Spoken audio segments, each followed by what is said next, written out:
Hello friends, welcome to Kannan info Tamil. நம்ம இன்னைக்கு என்ன டாபிக் பார்க்க போறோம் அப்படின்னா 3 முக்கியமான டிஃபென்ஸ் அப்டேட் இந்த வீடியோல பார்க்க போறோம். முதல் டிஃபென்ஸ் அப்டேட், அமெரிக்கா பாகிஸ்தானுடைய F-16 விமானங்களை அப்டேட் செய்வதற்கு 450 மில்லியன் அமெரிக்க டாலர் உதவி செய்ய போறதா அறிவிச்சிருக்காங்க.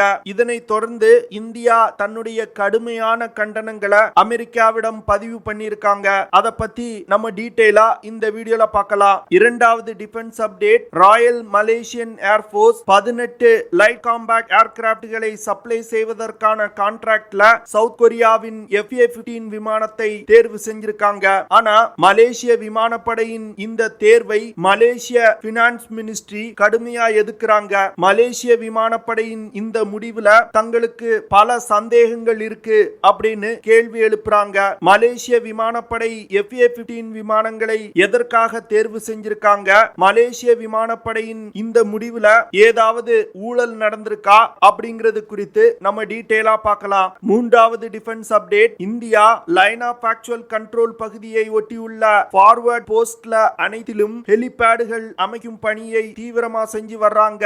எதற்காக லைன் ஆஃப் ஆக்சுவல் கண்ட்ரோல் பகுதியை ஒட்டியுள்ள ஃபார்வர்ட் போஸ்ட்ல ஹெலிபேடுகளை இந்தியா அமைக்கிறாங்க?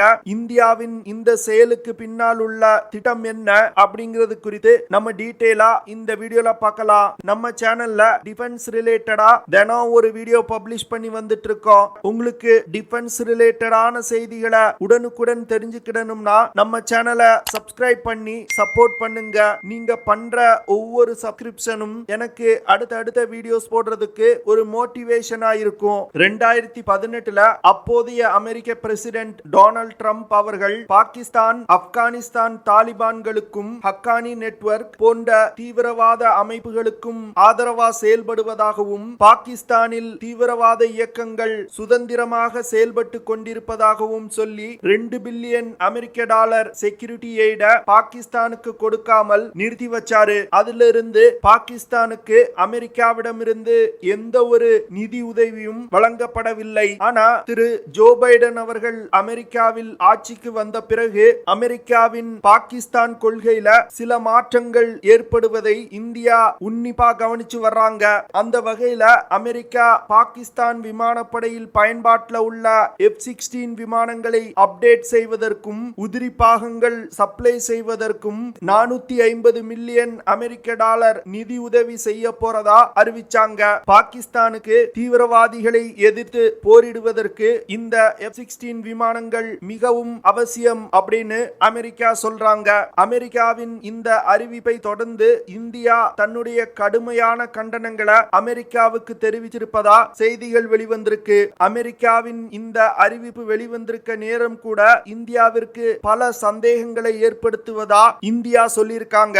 அதாவது இந்தியாவும் அமெரிக்காவும் கடல்சார் பாதுகாப்பு குறித்து ஒரு 2+2 மீட்டிங்ல ஈடுபடுவதற்கான வேலைகள்ல ஈடுபட்டு கொண்டிருந்த போது இந்த அறிவிப்பு வெளிவந்திருக்கு. இதனை தொடர்ந்து US assistant secretary of state for south east Asia திரு டொனால்ட் லூ அவர்களிடம் இந்தியா தன்னுடைய கடுமையான கண்டனங்களை தெரிவிச்சிருக்காங்க.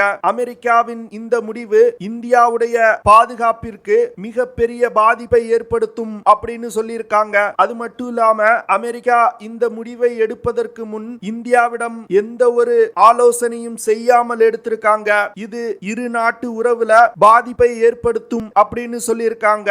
இதிலிருந்து இந்தியா கற்றுக்கொள்ள வேண்டிய பாடம், எப்பொழுதும் அமெரிக்காவை நம்பவே கூடாது. அவன் எப்போ இந்தியாவை முதுகுல குத்தலா அப்படின்னு காத்துக்கிட்டு இருக்கான். அதனால அவனிடம் ஆயுதம் வாங்குவதை கூட இந்தியா குறைக்கணும் அப்படின்னு நான் நினைக்கிறேன். தற்போதைய அமெரிக்க அதிபர் ஜோ பைடன் முன்னாள் அமெரிக்க பிரசிடென்ட் ஒபாமா அவர்களின் மினிஸ்ட்ரியில பணியாற்றும் பொழுது இந்தியாவிற்கு பல இடையூறுகளை செஞ்சிருக்காரு. அதனால இந்தியா அமெரிக்காவை இனி முழுவதும் நம்பக்கூடாது.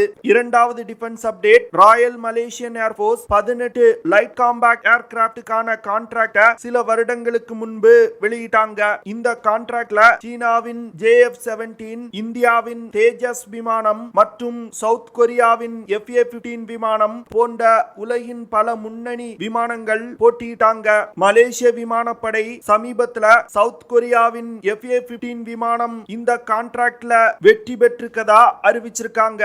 இந்த அறிவிப்பு அறிவிப்பை வெளியிட்ட ஒரு சில நாட்கள்ல Malaysian finance ministry royal Malaysian ஏர்போர்ஸோட இந்த முடிவுக்கு கடுமையான எதிர்ப்பை தெரிவிச்சிருக்காங்க.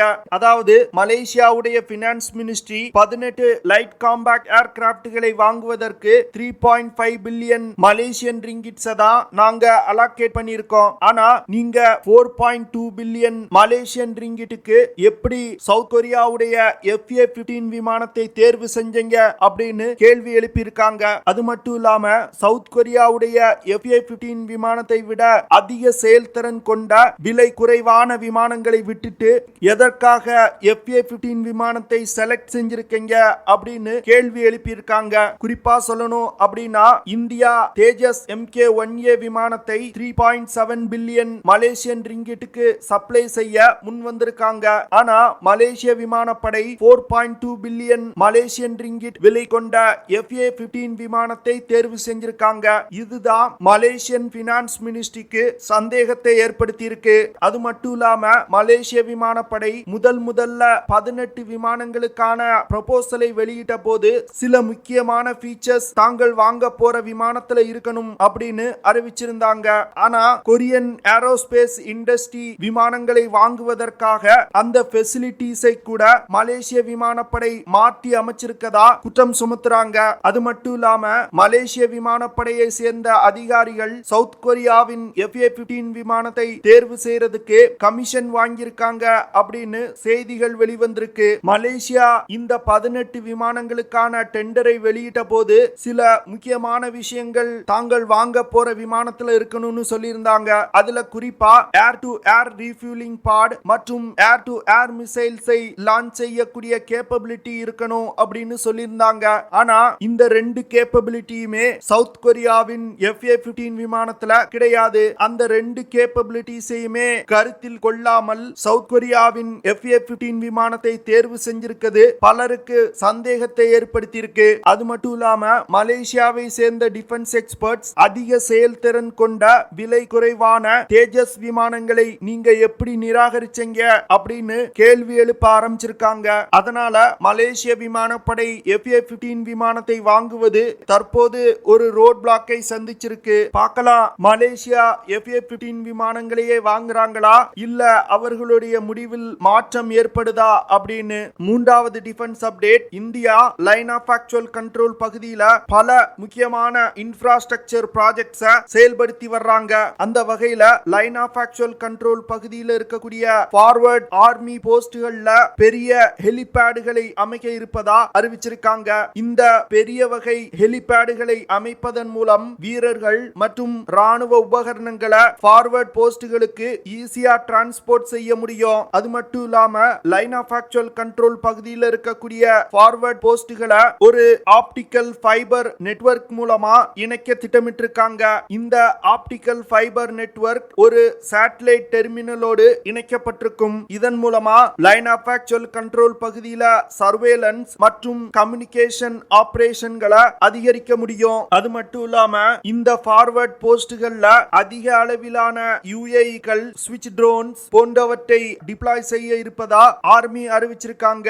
இதன் மூலமா சீன துருப்புகளின் நடமாட்டத்தை லைன் ஆஃப் ஆக்சுவல் கண்ட்ரோல் பகுதியில இந்திய ராணுவத்தால் கண்காணிக்க முடியும். இந்திய ராணுவம் குறிப்பா அருணாச்சல் பிரதேஷ் மாநிலத்தை ஒட்டியுள்ள லைன் ஆஃப் ஆக்சுவல் கண்ட்ரோல் பகுதியில அதிக கவனம் செலுத்தி வர்றாங்க.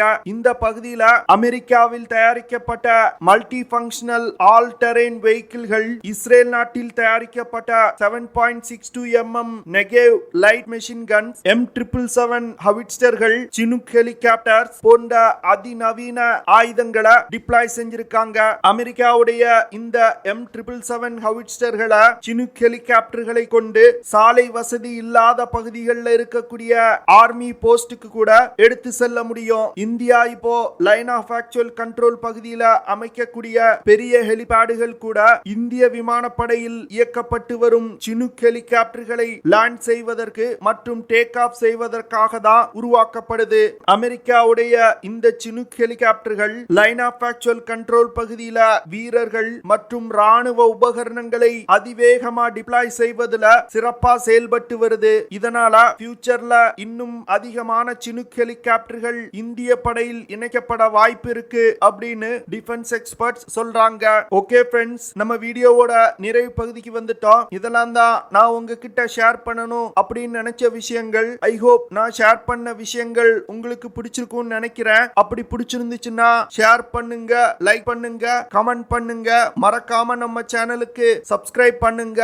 அப்படியே அந்த பெல் நோட்டிபிகேஷனை கிளிக் பண்ணி ஆல்ங்கிற ஆப்ஷனை எனேபிள் பண்ணிக்கங்க. See you in the next video. Jai Hind.